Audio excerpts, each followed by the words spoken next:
Hey everyone, I hope everyone is doing really well. तो IB की SAIO tier 2 की कुछ क्वेरीज थी कि सर ब्लू पेन यूज करना है, ब्लैक पेन यूज करना है, मार्जिन बनाना पड़ेगा, कितनी शीट्स मिलती है और टाइपिंग वर्सेस राइटिंग। तो जितनी भी चीजें मैं आपको बता रहा हूँ ये 2021 के हिसाब से और जो प्रीवियस एग्जाम्स हुए हैं।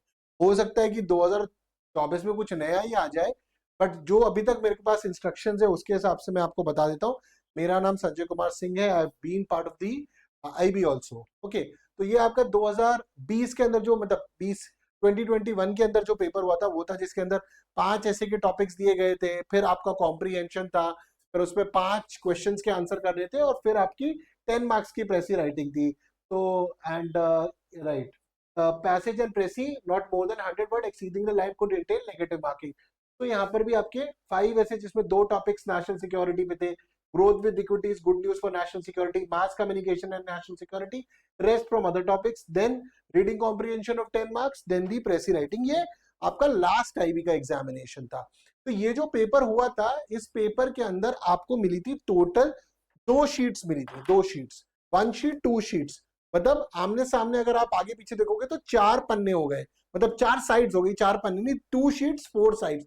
और उसके अंदर भी जो आपकी फर्स्ट पेज है, फर्स्ट पेज के अंदर जैसे ये आपका फर्स्ट पेज है, फर्स्ट पेज के अंदर इतना पार्ट ऑलरेडी आपका रोल नंबर वगैरह बेसिक इंफॉर्मेशन भरनी होती है। तो अगर आप देखेंगे 4 साइड्स में आपके पास करीबन 3.5 साइड्स मिली थी आपको ये सारी चीजें लिखने के लिए। तो किसी ने मुझसे पूछा था कि अगर हमें एस्से के अंदर, जैसे यहाँ पर एस्से में अगर लिखा हुआ है कि हमें 400 वर्ड्स में ही लिखना है, नॉट मोर देन 400, यस, तो इट इज इंपॉर्टेंट। अगर आप 400 वर्ड्स को एक्सीड करेंगे तो देखिए आपके लिए ही वो पेज कम हो जाएगा, फर्स्ट इंपॉर्टेंट थिंग।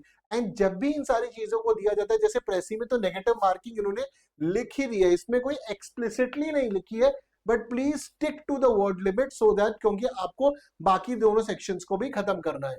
तो दिस कम्स टू योर तो यहाँ पर आपका ये वाला पॉइंट जो है कि कितनी शीट्स मिलती है, कैसी होती है, खत्म होता है। तो पिछली बार जो स्टूडेंट्स ने अटेम्प्ट करा था, जो जिनको मैं जानता हूं, उन्होंने ब्लू पेन से अटेम्प्ट करा था। ब्लू ब्लैक का कोई अलग से बताया नहीं गया था, जो पेन आपको सही लगे, बट ब्लू को यूज करा था, बॉल पॉइंट ब्लू को।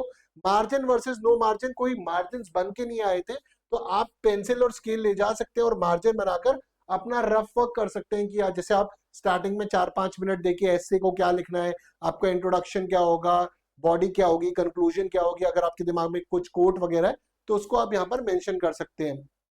Scale pencil is allowed, blue black जो आपको सही लगे, blue is best. How to attempt, इसके ऊपर मैं ऑलरेडी एक बहुत डिटेल वीडियो बनाकर मैंने डाल दिया है, उसको जाकर देख लीजिए कि एससी के पेपर को कैसे अटेम्प्ट करना चाहिए, प्रेसी को कैसे अटेम्प्ट करना चाहिए, आरसी को कैसे अटेम्प्ट करना चाहिए, क्या आपकी स्ट्रैटेजी होनी चाहिए, किसको आपको पहले देना चाहिए। Just go through that. वो video I think around 2-3 days पहले ही मैंने उसको डाला है, उसमें सारी चीजें you can go and read it. तो इंस्ट्रक्शंस कैन चेंज, हो सकता है कि इंस्ट्रक्शंस कुछ बदले, बट यहाँ पर ये बेसिक चीजें थी, क्योंकि ये मुझे कमेंट सेक्शन में बहुत सारे क्वेश्चन आए कि मार्जिन पेन पेंसिल आप लेके जा सकते हो, मार्जिन बना लीजिएगा और आराम से आप इनको अटेम्प्ट कर सकते हैं। नेगेटिव मार्किंग क्या है अगर प्रेसी में, तो क्या हम उसको करें, हम उसको एक्सीड करें? भैया बिल्कुल एक्सीड मत करना, एस्से को भी बिल्कुल एक्सीड मत करना, टाइम लिमिट है। और most importantly please don't panic मत करिए अपने आप से, आप प्रैक्टिस करती रहिए, क्योंकि अभी भी आप देखेंगे 9 तारीख को पेपर है, पूरा हफ्ता है आपके पास। टॉपिक्स को पढ़िए, अपनी नॉलेज को बढ़ाइए, at least in the last 4-5 days I would recommend you कि आप कम से कम 3 से 5 ऐसे तो हर दिन लिखे ही लिखिए। नॉट ऑन, मतलब आप फ्राइडे को छोड़ सकते हैं कि 2 दिन मेंटल रिलीफ मिले, बट अगर आपने अभी तक कोई प्रैक्टिस नहीं करी है तो एटलीस्ट इतना करना तो स्टार्ट कर दीजिए, रीड एंड राइट। और अगर आपने करी हुई है तो कंटिन्यू दी मोमेंटम। तो दीज आर बहुत छोटा सा था जो मैं क्वेरीज आपके लिए लेना चाहता था। I hope these queries are solved. अगर आपकी बाकी कोई क्वेरीज है तो please put them in the comment section, I will take it. Take care and Jai Hind.